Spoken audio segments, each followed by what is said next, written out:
오늘은 어린이날이지요. 그래서 어린이 주일이 되어서 우리 부모가 어린이날들에게 어떤 부모가 되어야 하는지, 또 아이들은 어떻게 자라야 하는지를 성경을 통해서 한번 나누기는 은혜의 시간 갖기를 원합니다.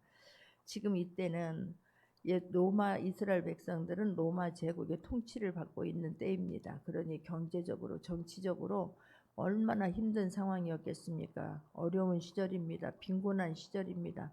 더군다나 예수님은 나사렛에서 사셨습니다. 갈릴리도 나사렛. 그곳은 가장 외진 곳입니다. 성전에서 멀리 있는 지역이기도 합니다. 도보로 한 140km 정도 된다고 합니다. 그런데 이렇게 멀리 있지만 이스라엘 백성들은 유월절이 되어지게 되면, 절기가 되어지면 1년에 3번 유월절, 또 오순절, 초막절이 되어지면 다 예루살렘 성전에 올라가서 그 절기를 지키게끔 되어 있지 않습니까? 자, 유월절이 되었습니다. 모든 사람들이 예루살렘 성전에 예배드리러 가는 것입니다. 그때에 오늘 본문에 보니까 41절, 그의 부모가 해마다 유월절이 되면 예루살렘으로 가더니 그래요.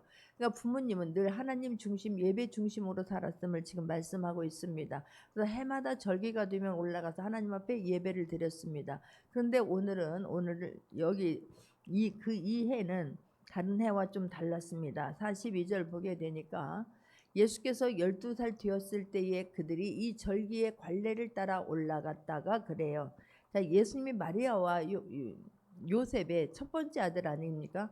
네, 이제 그 전에는 마리아와 요셉만 예루살렘 성전에 유월절이 되어지면 하나님 앞에 예배드리러 올라갔는데, 올해는 이 해에는 예수께서 12살이 되었으므로 그들이 절기를 따라서 예수님과 함께 지금 유월절 예배를 예루살렘 성전에 예배드리러 올라갔음을 성경은 말씀하고 있습니다. 자, 유대 가정에서는 이 자녀들을 키울 때에 나이에 따라서 아이들에게 맞는 신앙 교육을 시킵니다. 아이들이 3살이 되어지면 옷깃에다가 술을 달아주고 너는 하나님의 자녀다라고 하는 것을 표시해주고 하나님의 말씀에 따라서 너는 살아야 된다라고 하는 신앙교육을 시작한다고 합니다. 너는 인생을 어떻게 살아야 되고 우리는 하나님의 자녀라고 하는 것을 그때부터 아이들에게 가르치기 시작하는 것입니다.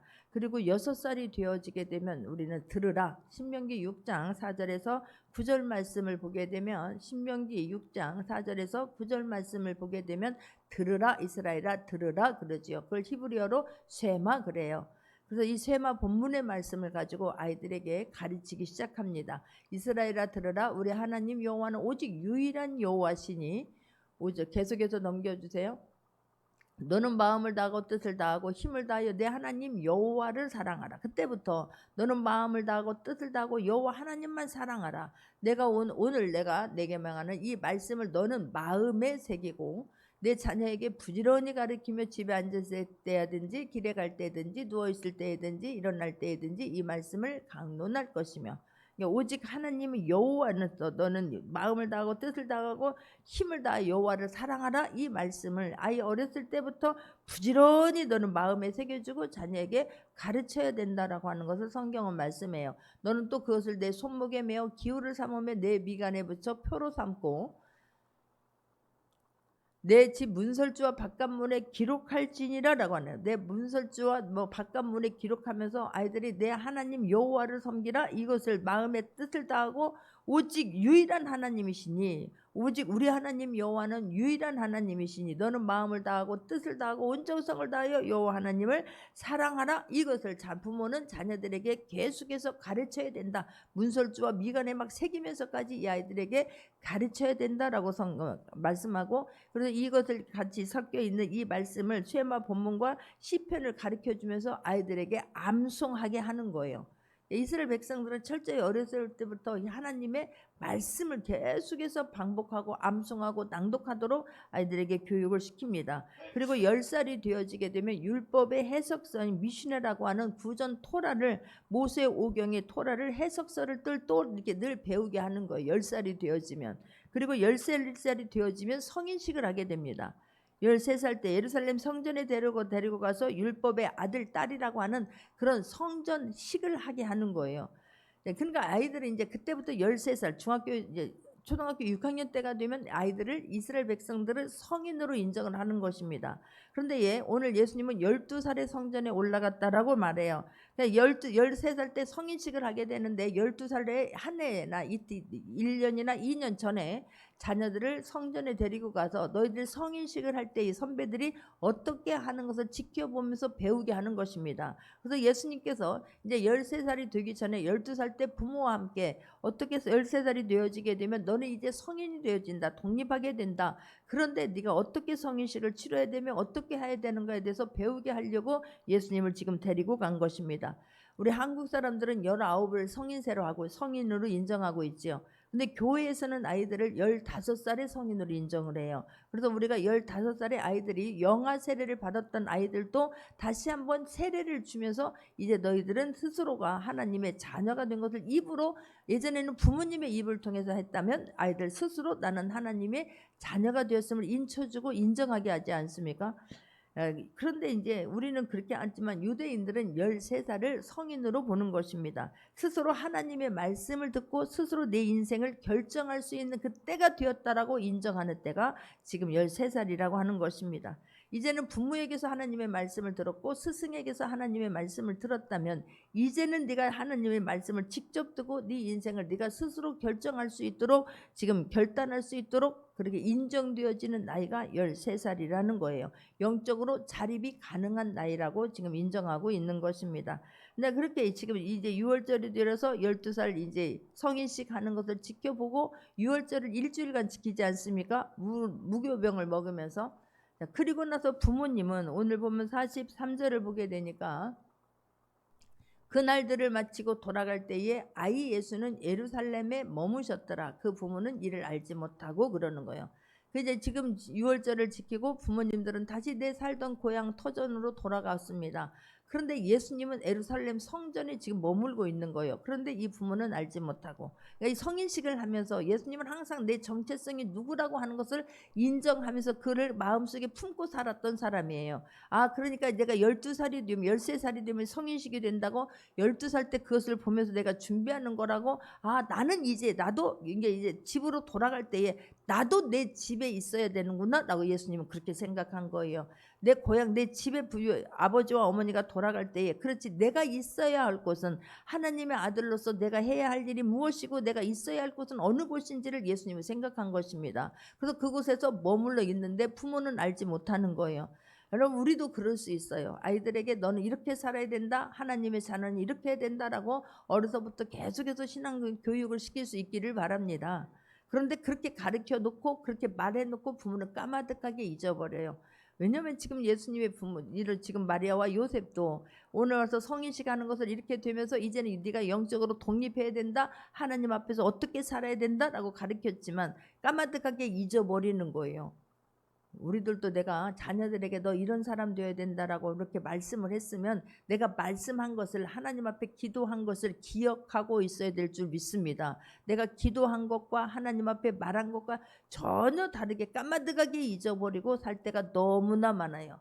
여러분, 굉장히 중요해요. 어린아이들 어려서부터 우리가 신앙교육 시키는 것이 얼마나 중요한지 몰라요. 한편으로 생각하면 12살이 되어 우리는 딱 자칫 잘못하면 자르게 생각하지요.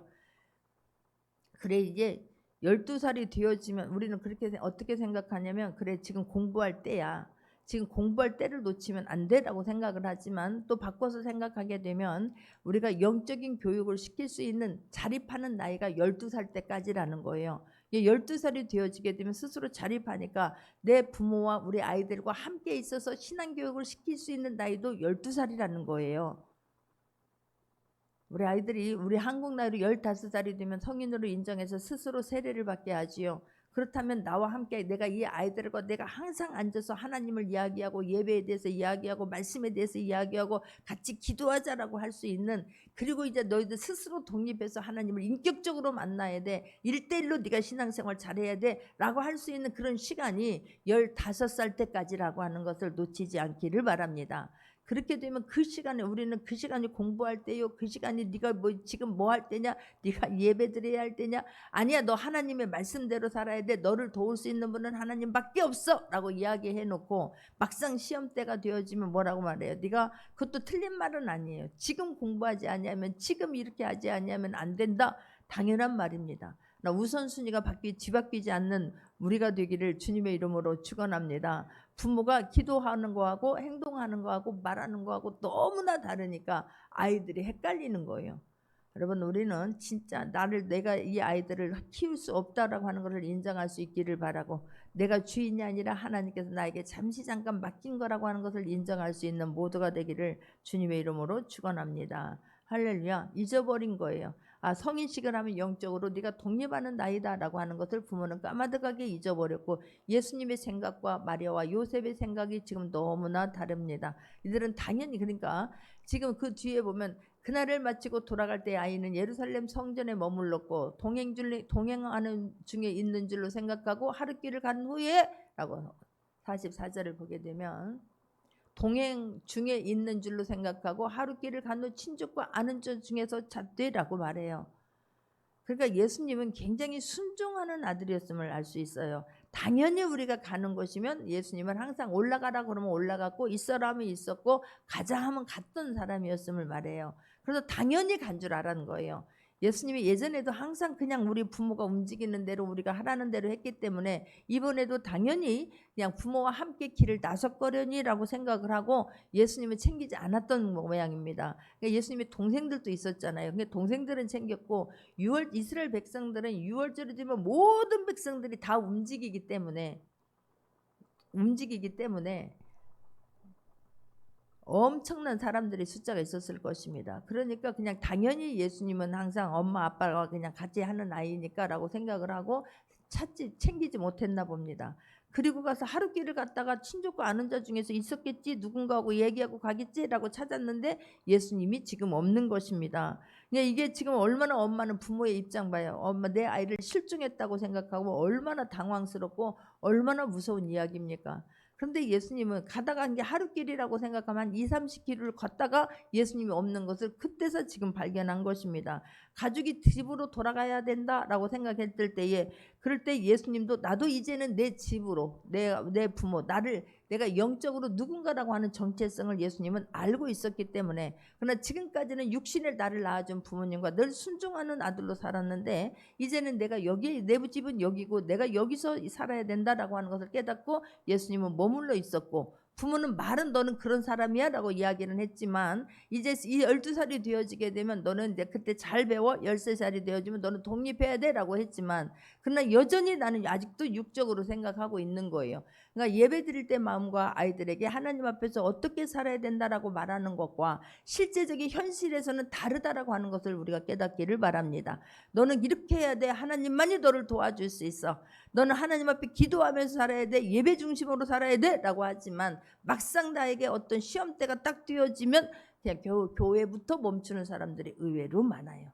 고3이 되어지면 예배 드리는 것부터 멈춰지는 아이들 너무나 많아요. 시험이 먼저이고 예배는 뒷전인 사람들이 너무나 많아요. 지금 그러기 때문에 놓치는 것입니다. 이게 얼마나 지금 심각한 이야기인지 몰라요. 굉장히 심각한 이야기예요. 부모들이 아이들을 위해서 잘 되기를 위해서 노심초사 기도하고 막 그런 간절한 마음이면서 부모들이 내가 신앙의 정체성이 흔들림으로 말미암아 아이들이 마음을 어디에 두을지를 몰라서 방황하게 만드는 것이 원인이 어디 있는지를 점검해 볼 수 있는 시간 되기를 바랍니다. 할렐루야. 이게 우리가 이게 아이들과 함께 신앙생활, 지금 어려서부터 신앙생활 하는 거 말하는 거예요. 어려서부터 신앙교육 하지 않냐고 중간에 와서도 마찬가지예요. 내가 하나님을 인격적으로 알지 못하면, 말씀을 알지 못하면 그냥 교회를 친목도모하기 위해서, 내가 친구 만나기 위해서, 내 문제 해결받기 위해서, 병고침을 받기 위해서 오는 사람이라면 하나님 만나는 거 무척이나 어렵습니다. 정말로 어려서 신앙교육이 왜 중요하냐면 어렸을 때는 아이들 시키는 대로 그냥 스펀지처럼 빨아들이는 거예요. 그래서 너무나 말씀이 중요한 것입니다. 어렸을 때 하나님 말씀이 정착하기 전에 다른 것을, 세상적인 것을 접해버리면 그것을 바꾸는 데는 너무너무 시간이 걸립니다. 세상적으로 살고 있다가 늦게 신앙생활 하는 사람들, 그 생각 바꾸는 게 너무너무 어려운 것과 같아요. 그래서 어린아이들을 우리가 지금부터 어려서부터 신앙교육 시켰다고 한다고 하면 부모가 제대로 신앙을, 하나님이 어떤 분이고 교회가 어떤 곳인가를 제대로 알 수 있는 모두가 되기를 바랍니다. 부모가 기준이 없기 때문에 아이들을 완전히 뿌리채 흔들려 버리는 거예요. 너희들 공부해야 돼. 왜 공부해야 되는가를 우리는 가르쳐 줄 수 있기를 바랍니다. 공부해서 남 주려고 배우는 거예요. 나 하나를 잘 먹고 잘 살아 출세하고 돈 벌기 위해서 공부하는 것이 아니라 내가 하나님의 영광을 위해서 공부한다라고 하는 것을 어려서부터 심겨줄 수 있기를 바랍니다. 그래야 아이들이 가치관이 변하지 않아요. 아이들 공부해서 남주자, 공부해서 다른 사람을 돕고 어려운 사람을 돕고 좌절하고 낭망한 사람들을 세우고 내가 하나님의 자녀로서 어떻게 사는가를 보여 샘플이 되어서 내가 수많은 사람들을 주께로 돌아오는데 내가 쓰임 받아야 되겠다라고 하는 이 어려서부터 아이들 생각이 달라질 수 있도록 가르치기를 바랍니다. 할렐루야. 그러니까 막 부모들이 막 너 내가 이번 시험 한 번 잘 보면 그냥 막 뭐 사줄게, 내가 이거 사줄게, 너 원하는 거 들어줄게 이러니까 그것이 목표가 되어버리는 거예요. 아니에요. 공부를 잘할 수 있는 것은 여러분 생각이 달라질 수 있기를 바랍니다.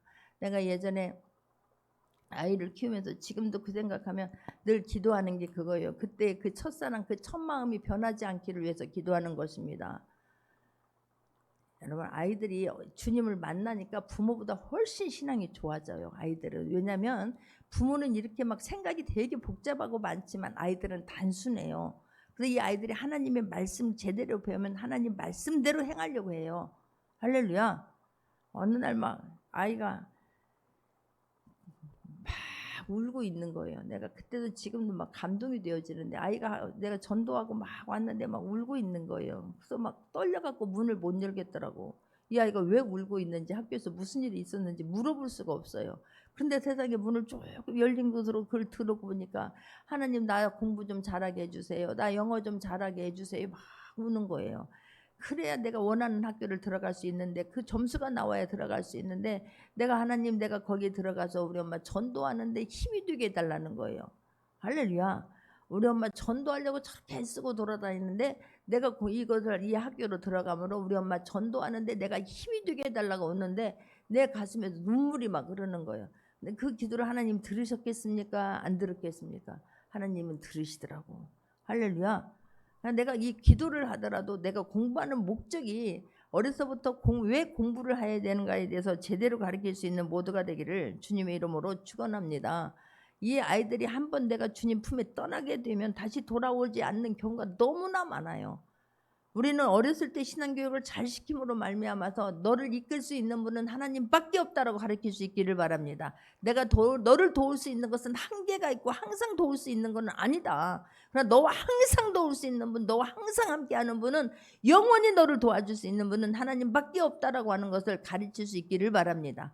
말씀을 가르칠 수 있기를 바랍니다. 출세하는 방법이 아니라 하나님이 어떤 분인가를 가르칠 수 있는 모두가 되기를 주님의 이름으로 축원합니다. 아이들이 한번 떠나게 되면 다시 주님 품에 돌아오는 게 너무나 어려운 거예요. 아이들이 한번 주님을 떠났습니다. 근데 이 아이들이 주님의 예배 드리는 것보다 하나님의 말씀보다 게임이 중요하고 운동이 중요하고 친구가 중요하고 유튜브가 중요하고 중요한 것들이 너무나 많아요.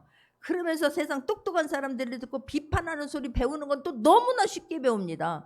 그게 정착이 되어져 버리면 하나님의 말씀이 하나님의 말씀으로 들리질 않아요. 한번 떠나갔다가 그래도 주님 앞에 돌아오지 않는 사람들이 얼마나 많은지 모릅니다. 그래서 우리가 아이들 다른 건 하지 마시고 정말로 우리가 내가 예배자로 살기를 바라고 내가 자녀들이 하나님 말씀 중심으로 사는 데에 총력을 다할 수 있는 모두가 되기를 주님의 이름으로 축원합니다. 그래야 이 아이들이 세상에서 이겨낼 수 있어요. 아니 그렇게 안 해도 얼마든지 이겨내지만 하나님의 사람으로서 살아낼 수 있기를 기도할 수 있기를 바랍니다. 사는 건 다 사는 거지요. 하루 세끼 밥 먹고 사는 거 누구나 안 합니까? 그러나 어떻게 사느냐가 너무너무 중요해요. 이 땅에서 살면서 우리가 천국처럼 살다가 천국을 준비할 수 있는 모두가 되기를 주님의 이름으로 축원합니다. 밖으로 나간 아이들한테 너희들 다시 돌아오라고 세상적으로 살면 안 된다라고 그때 가서 가르치는 건 너무나 어려워요. 지금 어렸을 때부터 그냥 그것이 꾸준히 이어질 수 있도록 할 수 있는 모두가 되기를 바랍니다. 할렐루야. 사람들은 예수님이 지금 아닙니다. 내가 있어야 할 곳은 여기 아닙니까? 라고 말을 하면 미쳤다고 말해요.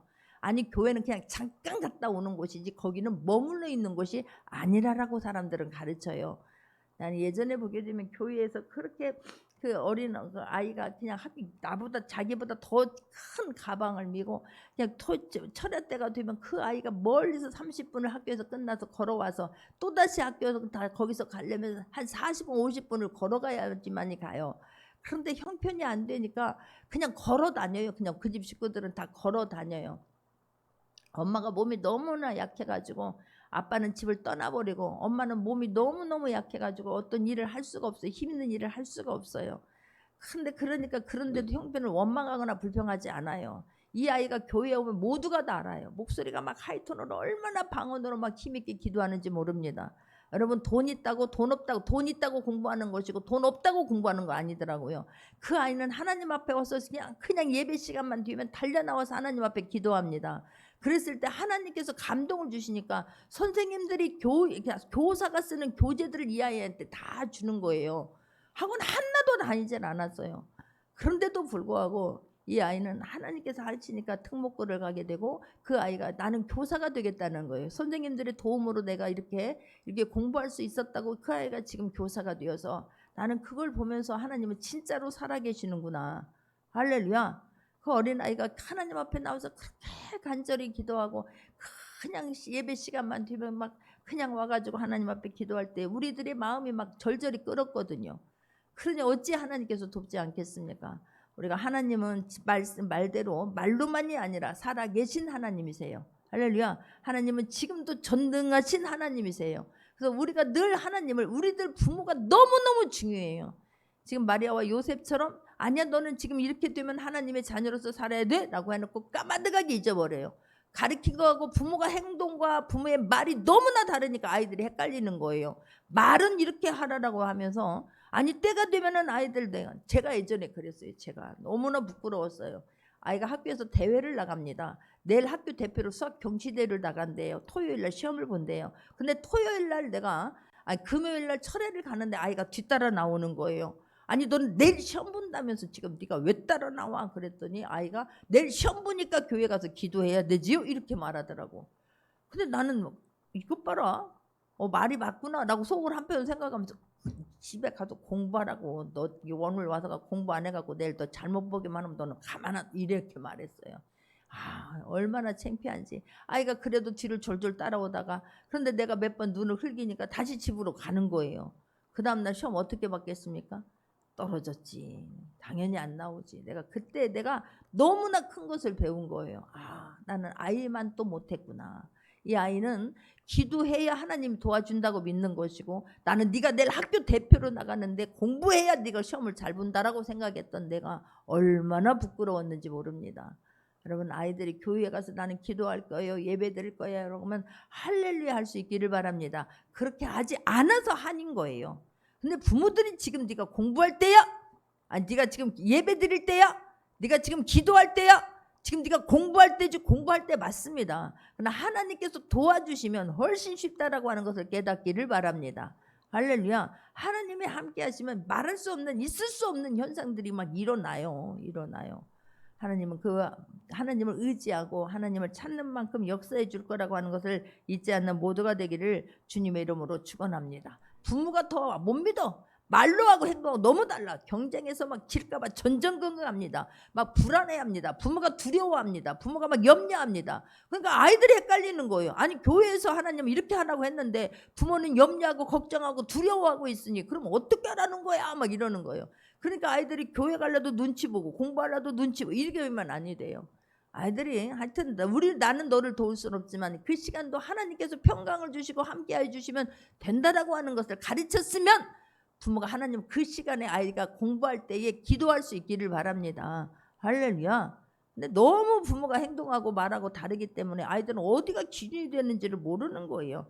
우리가 개념만 말하지 말고 실체를 보여줄 수 있기를 바랍니다. 말로만 하지 말고 우리가 부모가 실제로 보여줄 수 있는 모두가 되기를 주님의 이름으로 축원합니다. 할렐루야. 그래서 지금 말하잖아요. 사울의 성전에서 만난다. 그가 선생들 중에 앉으사 그들에게 듣기도 하며 묻기도 하시니 듣는 자가 다 그 지혜와 대답을 놀랍게 여기니라 그래요.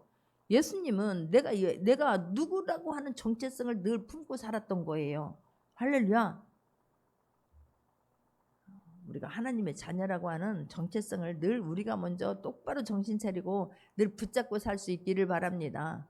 기도하는 거하고 행동하는 거하고 말하는 거하고 너무나 다르니까 그걸 듣는 사람들이 헷갈려요. 나는 요즘에 막 마음이 하나님 앞에 너무 한편으로는 감사하고 또 한편으로는 너무나 마음이 허전한 거예요.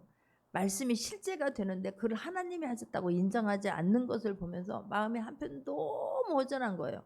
나는 하나님이 하시고 기도했고 하나님이 하신 걸 보면서 막 춤을 춥니다. 근데 정작 그것을 받는 사람들은 그렇지 않을 때가 있어요. 마음이 그럴 때는 어떻게 해야 될지를 모르겠더라고. 어떻게 해야 될지를 모르겠는 거예요. 여러분, 하나님이 하신 것은 평생 하나님이 하신 거예요. 인정할 수 있기를 바랍니다. 그런데 그냥 막 그래서 나는 그 사람들이 믿음이 말씀에서 반석에 세워지는 것이 우선이지 어떤 기적이 일어나는 게 우선이 아니에요. 막 병고침이 일어나는 것이 그게 우선이 아니에요. 하나님이 하셨다라고 인정을 하지 않습니다. 그렇게만 안 되겠지만 속으로 어제는 막 천불이 나니까 속으로 10배는 더 아파버려야 니까 정신을 차리려나 막 이런 생각이 들더라고. 하나님이 고쳐준 것을 하나님이 하셨다고 하지 않냐고 인정하지 아니하고 딴소리 하는데 막 속에서 천불 날 때는요. 저런 사람은 다시 네가 원 상태로 그래야 돌아가야 네가 정신을 차리겠구나 막 싶은 생각이 말이 막 여기까지 나오는데 제가 꾹 참는 거예요. 그러면서 늘 하는 생각이 말씀에서 하나님을 인격적으로 만나지 아니하면 하나님이 어떤 분이라고 하는 것을 말씀으로 믿어지지 아니하면 허당이구나. 그냥 오면 막 이리 와봐 막 기도해 줄게. 그게 중요한 게 아니구나. 나는 이걸 통해서 저 사람이 하나님이 인격적으로 하나님이 하셨다라고 막 인정하기를 그렇게 애타고 기도하는데 하나님 하자도 꺼내지 않을 때는 이 한쪽에서 막 눈물이 나는 거예요. 도대체 어디서부터 어떻게 가르쳐야 되는가? 막 제가 그게 막 헷갈리는 거예요. 도대체 어떻게 해야 될까?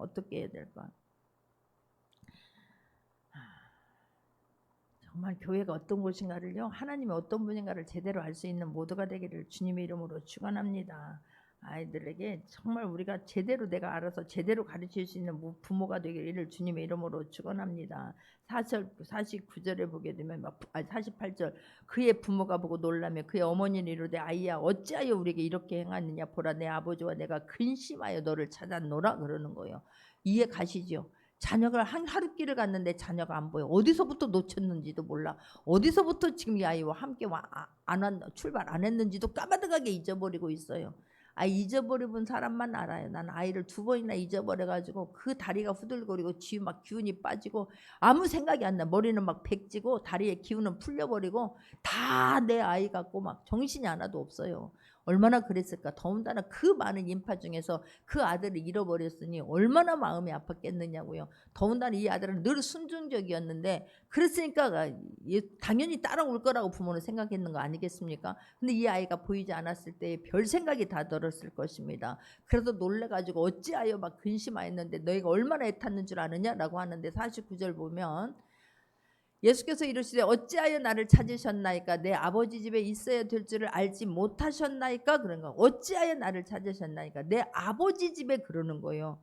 그러니까 예수님은 그 정체성을 갖고 살으셨던 건데 그동안 그 때를 기다리면서 하나님 그냥 육신의 부모에게 순종하면서 예수님은 살아왔던 것입니다. 그런데 이제는 내가 있어야 할 집, 내가 있어야 할 곳을 예수님은 아시고 거기에 머물러 있었다고 하는 것을 성경은 지금 말씀해요. 그러면서 50절을 보게 되면 부모가 그 하신 말씀을 깨닫지 못하더라 그래요. 지금 예수님은 정체성을 알고 있는데 부모는 지금 알지 못하는 것입니다. 이 아이를 내가 마리아는 기억하고 있었어야 되는 거 아니겠습니까? 요셉도 천사 가브리엘을 통해서 말을 들었으니까 기억하고 있어야 되는데 그냥 늘 살았던 그곳에서 까마득하게 잊어버리고 살았던 거예요. 그러니까 예수님이 내 집에 내 아버지 집에 있어야 됩니다 라고 안 한 것들을 알지 못했고 예수님이 그 사람들과 지금 변론하며 묻고 질문하고 답하는데 너무너무 세상 사람들 다 알잖아요. 내가 내 아이를 알잖아요. 내가 어떻게 교육시켰고 어떤 환경에서 자랐는가 알잖아요. 그런데 예수님이 그 사람들과 같이 율법학자들은 말씀만 연구하는 사람들인 것입니다. 그들과 변론하고 대화 나눈 거 보면서 얼마나 놀랐겠느냐고. 그렇지, 이 아이는 난 육신으로 낳았지만 이 아이는 하나님의 아들이구나. 아버지의 뜻을 이루어드리려고 잠깐 내 몸을 빌려서 난 아들이구나라고 하는 것을 깨달았어야 되는데 몰랐다는 거예요. 여러분, 이 아이들도 내 것이 아니라 하나님께서 나에게 잠시 맡긴 아이라고 하는 것을 절대로 잊지 말기를 원하고 이 아이를 정말로 귀중하게 섬길 수 있기를 바랍니다. 할렐루야. 내 아이들 잠깐 맡겼을 때 상처 주고 막 이 아이들을 길로 밟는 것이 아니라 이 아이들이 하나님의 자녀로서 하나님의 형상을 닮아가고 하나님의 영광을 반사해낼 수 있는 아이로 나에게 맡겨졌을 때에 잘 키울 수 있는, 그래서 하나님 앞에 감사할 수 있는 모두가 되기를 주님의 이름으로 축원합니다. 그걸 잊어버리니까 이 아이들이 조금 공부 잘하고 못하는 걸 가지고 이 아이들을 판단하는 거예요. 뭘 잘하고 못하는 걸 가지고 아이들 판단하지 않기를 바랍니다. 이 아이들이 그냥 내 자녀라고 하는 것, 나에게 맡겨졌다는 것만으로도 감사하면서 키울 수 있기를 바랍니다. 할렐루야. 사람들 앞에서 예수님은 다시 한번 49절 보게 되면 어찌하여 나를 찾으셨나이까? 내가 내 아버지 집에 있어야 될 줄을 알지 못하셨나이까? 라고 말하는 거예요. 당신이 하나님의 아들이심을 숨기지 않습니다. 정체성을 정확하게 지금 분명하게 알고 계시하고 있는 것을 볼 수가 있어요. 우리가 살 때에 내가 정체성을 분명히 할 수 있기를 바랍니다. 할렐루야. 나는 전능하신 하나님의 자녀라고 하는 정체성을 우리가 잊어버리게 되면 아이들에게 정체성을 심어준다는 것, 이거는 어불성설입니다. 할 수가 없습니다. 내가 하나님이 어떤 분인가를 모르는데, 내가 교회가 어떤 곳인가를 모르는데 아이들에게 그렇게 가르쳐줄 수 있겠습니까? 아니에요. 그냥 일주일에 한번 잠깐 왔다 가는 곳이 아닙니다. 교회는 머무는 곳이에요. 할렐루야. 주님을 인격적으로 만나는 곳이지 그냥 어쩔 수 없이 한 시간 때우고 가는 시간이 아닌 거예요. 눈도장 찍고 가는 시간이 그 시간이 아닙니다. 당연히 교제하면서 하나님을 더 알아가는 것이지만 그게 목적이 되어서는 안 될 줄 믿습니다. 할렐루야. 만나기만 하면 세상 이야기하는 것이 아니라 만나기만 하면 하나님 말할 수 있는 멋진 성도들 되기를 바랍니다. 할렐루야. 저희 교회가 좋은 점이 그거예요. 만나기만 하면 우리가 어떻게 할까? 하나님은 이런 분이니 어떻게 하면 도울까? 이런 것을 이야기해야지 막 세상적인 이야기 하지 않아서 너무 감사해요. 하나님이 하시면 돼요. 공부도 하나님이 도와주시면 돼요. 늘 제가 원중수 목사님 간증하잖아요. 그렇게 안 됐는데 막 하나님 앞에 어느 날 선생님이 불러가지고 너희 엄마 너를 하나를 키우기 위해서 싹바느질하면서 키우는데 네가 성적이 이렇게 나오면 되겠느냐. 그때부터 정신 바짝 차리고 이 아이가 새벽 예배를 나가기 시작하는 거예요. 그러면서 그냥 방언받기를 위해서 그렇게 노력을 하고, 그리고 하나님 앞에서 기도할 때 하나님께서 그렇게 대한민국 사람들이 원하는 서울대학교 의대를 수석으로 들어가고 수석으로 졸업합니다. 할렐루야. 여러분, 우리가 부모가 잔소리하지 말고 잔소리만 하려고 말고 부모가 기도하는 모습 보여줄 수 있기를 바랍니다. 부모가 예배드리는 모습 보여줄 수 있기를 바랍니다. 부모가 하나님을 말할 수 있는 모두가 되기를 주님의 이름으로 축원합니다. 애들 막 때린다고 되어질 것 같으면 때리잖아요. 때린다고 되어지는 건 아니에요. 때리거나 막 애들 잔소리한다고 되어지는 게 아니에요. 애들 옆구리로만 가요. 옆길로만 빠집니다. 왜? 부모가 말과 행동이 다르기 때문에 그래요. 어려운 일 있으면 그냥 무릎 꿇고 막 주님 앞에 통곡하는 모습 보여줄 수 있기를 바랍니다. 할렐루야. 그래야 이 아이도 어려운 일이 있으면 기도하지요. 갈수록 아이들을 키우기가 어렵습니다. 왜냐하면 아이들이 우상이기 때문에 그래요. 아이들은 우리가 섬길 거고 우리가 당연히 섬겨야 되지만 우상은 아니에요. 부모가 절대로 이 우선순위가 질서가 바뀌지 않기를 바랍니다. 부모는 부모의 자리에 있어야 되는 거예요. 아이들 종의 모습으로 가는 거, 그냥 섬길 때는 섬기는 것이지만 부모가 종이 아니에요. 부모는 부모예요. 부모가 부모로서의 역할을 감당하고 당연히 부모라고 하는 것을 확실하게 가르칠 수 있기를 바랍니다. 부모에게 함부로 말하면 따끔하게 혼나야 되는 거예요. 어렸을 때 그렇게 가르치지 아니하면 커서는 못 가르칩니다. 아이들. 내가 부모한테 잘하기를 바라고, 내가 부모에게 자녀인 내가 부모에게 잘하기를 바라고, 그리고 그 자녀들이 배울 수 있게 하기를 바랍니다. 할렐루야. 모습을 보고 자라는 것이 잔소리 듣고 아이들 배우는 게 아니에요. 그래서 아이들에게 개념만 가르치지 마시고 실제로 내가 모습을 보여줄 수 있는 부모가 되기를 주님의 이름으로 축원합니다. 할렐루야. 근데 얼마나 부모님, 예수님은 어렸을 때부터 하나님과의 친밀한 관계를 맺었어요. 아이들 우리가 어려서부터 아이들이 하나님과 친밀한 관계를 맺을 수 있도록 가르칠 수 있기를 바랍니다. 부모가 하나님과 친밀한 관계를 유지할 수 있기를 바라고 아이들이 하나님과 친밀한 관계를 맺을 수 있도록 훈련시킬 수 있기를 바랍니다. 기도 자리에 데리고 나오세요. 철회에 데리고 나오세요. 부모가 나오세요. 부모가 기도하지 않는데 아이들이 기도할 리 없잖아요. 부모가 염려하고 걱정하는데 아이들이 배울 게 없잖아요. 부모가 염려하고 걱정하지 마시고 자녀들 데리고 예배 자리에 나올 수 있기를 부탁합니다. 할렐루야. 다른 거 아니에요. 아이들이 기도하면 돼요. 아이들이 주님을 인격적으로 만나면 돼요. 부모는 아이들에게 그런 환경을 보여줄 수 있기를 바랍니다. 하나님의 말씀 읽으라고 가르치세요. 말씀이 하나님이에요. 제가 늘 얘기하지만 우리 교회는 말씀이 실제가 되잖아요. 세상의 마음 알기가 암, 사기, 그것도 나쁘남 있고 좋은 착한 남이 있대요. 나쁘남. 근데 그 나쁘남이 세상에 그렇게 해도 안 됐는데 어느 순간 그 말씀을 그렇게 사모하고 막 기대감을 가지니까 기적적으로 암이 싹 사라졌다고 하잖아요. MRI와 CT를 찍었는데 그러면 그게 다른 게 아니에요. 말씀이 이루어진 거예요. 하나님이 일하신 거예요. 잊지 않기를 바랍니다. 근데 그 말씀을 모르고 하나님을 모르게 되면 하나님이 하셨다고 인정하지 않습니다. 그래서 아이들에게 말씀을 이끌 수 있도록 이스라엘 백성들 쇠마 들으라! 신명기 6장 4절에서 9절 말씀을 귀에 목이 박히도록 가르친 것처럼 하나님의 말씀을 잊게 할 수 있기를 바랍니다. 할렐루야. 어려서부터 그런 부모들 많아요. 말씀 한 장 안 읽으면 밥을 안 준 부모들 많아요. 예전에는. 요즘에는 아이들이 우상이니까 아이들한테 벌벌벌벌 하는데 아이들한테 벌벌벌벌 하지 마시고 부모가 정말 확실하게 가르칠 것은 가르칠 수 있기를 바랍니다. 할렐루야. 하나님이 주신 기회로 너희들은 공부하라라고 하는 것을 하나님을 계속해서 말할 수 있기를 바랍니다. 그래서 너는 장차 왜 공부해야 되는지를 가르칠 수 있기를 바라요.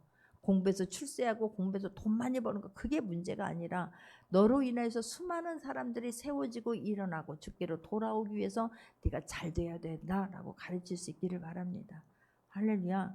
너를 통해서 하나님이 어떤 분인가를 나타내기를 원한다. 너를 통해서 하나님이 하시면 어떤 모든 일을 할 수 있다는 것을 증명하는 사람이 되어라라고 가르칠 수 있기를 바랍니다. 너가 공부 잘해서 네 반 애들 다 전도하기 위해서 그걸 목적으로 한번 공부해봐. 하나님이 어찌 살아계신 하나님을 안 보여주겠습니까? 하나님 반드시 살아계심을 보여줄 거라고 믿습니다. 할렐루야. 나는 그게 너무 마음이 아파요. 우리 아이들 신앙으로 홀로 설 수 있도록 가르칠 수 있기를 바라요. 부모가 항상 해줄 수 있는 건 아니에요. 내가 부모가 먼저 신앙으로 홀로 반듯하게 세워지기를 바라고 아이들 신앙으로 독립할 수 있도록 가르칠 수 있기를 바랍니다. 네가 기도해야 돼. 어려운 일 있으면 엄마 찾지 말고 하나님 앞에 나가서 기도해. 엄마는 너를 도와줄 수 있는 게 이것밖에 없지만 하나님 너의 모든 문제를 도와줄 수 있는 분은 하나님밖에 없어. 가르칠 수 있기를 바랍니다. 평생의 그 어려울 때 인생에서 어려울 때 엄마 찾지 말고 사람 찾지 말고 하나님 앞에 가서 기도해. 귀에 못이 박도록 가르칠 수 있기를 바랍니다. 그 하나님이 너를 평생 함께 하실 거야. 가르칠 수 있기를 바랍니다. 이론으로만 가르치지 마시고 부모가 기도의 자리에 나올 수 있기를 바랍니다. 나는 우리 손순이 권사님 보면서 너무 은혜가 된다니까요. 90세가 넘었잖아요. 그 아이들 일찍이 남편 돌아가시고 노름에서 다 탕진해 버려가지고 자기 스스로 교회 찾아가서 하나님 우리 아이들 남편 우리 신랑처럼 노름하지 않게 하시고 다른 데 빠지지 않게 하시고 하나님 우리 아이들 키워주세요. 우리 아이들 키워주세요. 돈이 없어서 대학도 못 가르쳤지만 세상에 군대 제대하고 나니까 그렇게 걱정이 되더래잖아요. 그런데 주일마다 나가서 예배 시간마다 나가서 하나님 우리 아들 도와주세요. 그 새벽 예배 나가서 하나님 우리 아이들 도와주세요.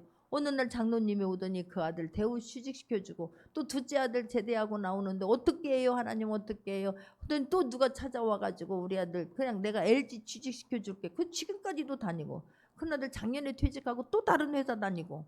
할렐루야. 여러분, 하나님은 절대로 우리의 기도를 외면하지 않습니다. 맡긴 만큼 역사해 주실 걸 믿으시기 바랍니다. 할렐루야. 하나님은 지금도 살아계신 하나님이세요. 그러니 우리 아이들도 부모가 주님만 의지할 수 있기를 바라고, 그 모습, 기도하는 모습 보여주시기를 바라고, 다른 거 더해주려고 마시고 하나님을 인격적으로 만나게 해주시기 바랍니다. 어려울 때 주님 앞에 달려나와서 기도하는 모습을 내가 먼저 보이고 아이들에게 그렇게 훈련시킬 수 있는 모두가 되기를 주님의 이름으로 축원합니다. 무슨 교회가 무슨 학원이에요. 조금만 있으면 끊어버리고 조금만 있으면 그냥 내 시간표에 맞게 하고, 아니에요. 우선순위가 흔들리지 않게 할 수 있는 모두가 되기를 주님의 이름으로 축원합니다. 나는 지금도 하나님은 살아계시다니까요. 지금도 하나님은 살아계세요. 나는 말씀이 실제가 되기를 위해서 얼마나 하나님 앞에 기도하는지 몰라요. 하나님은 지금도 살아계시고 하나님은 전능하시고 지금도 그 하나님 말씀대로 되어지는 것을 믿기 때문에, 그래서 그런 일을 위해서 쓰임받기를 위해서 기도하는 거예요. 그러니까 그렇게 믿는 사람들에게는 그대로 되어지는 거예요. 할렐루야. 안 믿어지는 여러분들은 안 믿어지는가 봐. 나는 내가 아플 때에 내가 이 말씀을, 하나님의 말씀을 저에게로 보내는 거예요. 제 육에게 먼저 보내고 실험을 하는 거예요. 근데 그 말씀이 실제가 되는 거예요. 할렐루야. 그러니까 그 말씀이 확신이 있으니까 그 말씀을 힘있게 보냈을 때 믿는 자들에겐 그대로 되어지는 거예요. 우리 가족에게도 마찬가지예요. 우리 장로님 그렇게 실명한다 그러고 허리 디스크로 그러고 그게 실제가 되어지더라고. 처음에 이게 한 번에 되어지는 게 아니에요. 열심히 다니다가 안 되어지니까 하나님이 하시면 된다라는 믿음을 가지고 했을 때 말씀이 실제가 돼요. 여러분, 그래서 말씀이 믿어지기를 바랍니다. 할렐루야. 그러니 그 말씀만 그러겠느냐고. 모든 말씀이에요. 모든 말씀. 하나님이 하시면 돼요. 아니, 학교 선생님이 너는 안 된다, 너는 그러다가 떨어지면 네가 그 낙심하는 것이 얼마나, 다시 일어나는 것이 얼마나 힘든 줄 아느냐. 아니, 안 믿는 하나님 앞에서 걱정하지 마세요, 하나님이 하시면 돼요 라고 하는데, 하나님은 그걸 들으신 하나님, 그대로 되어지게 하시는 하나님. 할렐루야. 내가 입술에서 하나님이 나오면 하나님이 책임져 주시는 거예요. 내 입술에서 하나님이 안 나와요. 부모가 하나님을 이야기하지 않아요. 그런데 그 아이 입에서 어떻게 하나님이 나오겠느냐고. 그러니까 우리가 부모가 열심히 하나님의 말씀을 읽을 수 있기를 바랍니다. 그리고 그 말씀을 전할 수 있기를 바랍니다. 부모가 기도 자리에 나올 수 있기를 바랍니다. 그 아이를 기도의 자리로 인도할 수 있기를 바랍니다. 할렐루야. 그러면 하나님이 책임지세요. 지금도 하나님은 전능하세요. 지금도 하나님 말씀대로 되어지는 거예요. 그럴 때 하나님이 하셨다라고 영원히 간직할 수 있는 모두가 되기를 주님의 이름으로 축원합니다. 난 예수님이 얼마나 마음이 힘들었을까. 예수님도 그랬겠구나. 그랬겠구나가 100번이 예수님도 그랬겠구나라고 하니까 내가 위로가 되어지고 그 자리에서 일어나는 거예요. 그렇지 않으면 진짜 막 힘들어요. 하나님이 하셨다고 인정하지 않을 때 너무너무 마음이 허전해요. 하나님은 어쩌가 있어요. 그런데 하나님이 하셨다고 계속 여러분 나팔을 불어보세요. 하나님이 얼마나 기뻐하실까. 바꿔서 얘기하면 조그만 일도 하나님이 하셨다고 계속 나팔을 불면 그 하나님이 얼마나 기뻐하실까 싶어요. 얼마나 기뻐하실까. 아들, 딸 쫓아가는 인생 되지 않기를 바랍니다. 부모가 하나님 쫓아가는 인생으로 살 수 있기를 바랍니다. 그래야 아이들이 부모가 하나님 바라게 인생을 살 때 아이들도 그대로 닮아가는 거예요. 아이들 따라가지 마시고 돈 따라가지 마시고 하나님 따라갈 때에 아이들도 하나님만 따라가는 인생으로 변하게 될 줄 믿습니다. 그러면 그 아이는 하나님이 붙잡고 가는 거예요. 그 하나님이 책임지고 가는 것입니다. 하나님이 어떤 하나님인가를 그 아이들 통해서 반드시 보여주게 될 줄 믿습니다. 할렐루야. 크게 나는 너무 감사한 거예요. 그냥 애는 타는데. 그런데 오늘 본문 51절 보면 예수님은 그 하나님의 아들 정체성을 갖고 내가 그렇게 드러낼 때가 되었다는 걸 알면서도 아직 하나님께서 일할 때가 아직 안 되니 부모에게 순종합니다. 예수께서 함께 내려가서 나사렛에 이르러 순종하여 받드시더라. 그의 어머니는 이 모든 말을 마음에 두니라 그래요. 내 것이 아니지, 하나님이지, 이분은 하나님이시지. 예수님, 마리아는 그때서야 마음에 두는 것이고, 예수님은 놀랍게도 부모에게 순종합니다. 내가 하나님이시지만 내가 이 땅에 육신으로 입고 와서 육신의 옷을 나를 낳아준 부모에게 순종해요. 우리가 부모에게 순종할 수 있기를 바랍니다. 우리가 부모를 공경할 수 있기를 바랍니다. 그리하면 아이들도 부모를 공경해요. 부모에게 공경받을 수 있는 부모가 되려고 애쓸 수 있기를 바랍니다. 막 돈 주고 못 주고 막 원하는 거 해주지 못해서 애가 타지 마시고, 아니 기도해주면 최고의 좋은 것을 해주는 거예요. 당당할 수 있기를 바랍니다. 뭐 막 해주고 해주지 못해서 미안할 것도 없어요. 내가 이 아이를 하나님 앞에 인도하고 하나님께 맡기고 하나님께 해줄 거라고 하는 걸 힘있게 말하고, 내가 할 일은 내가 부모님께 공경하는 거예요. 내 부모를 공경하라. 그럼 이 땅에 내 생명이 길리라. 내 육신에 보이는 부모님을 무시하는데 하나님을 공경한다. 말도 안 되는 소리예요. 내가 먼저 부모님을 공경하고 내가 진심으로 부모님을 사랑하기를 바라고, 그랬을 때 그 아이들이 모습을 보면서 따라올 수 있는 자녀로 키우기를 주님의 이름으로 축원합니다. 기도합니다. 하나님,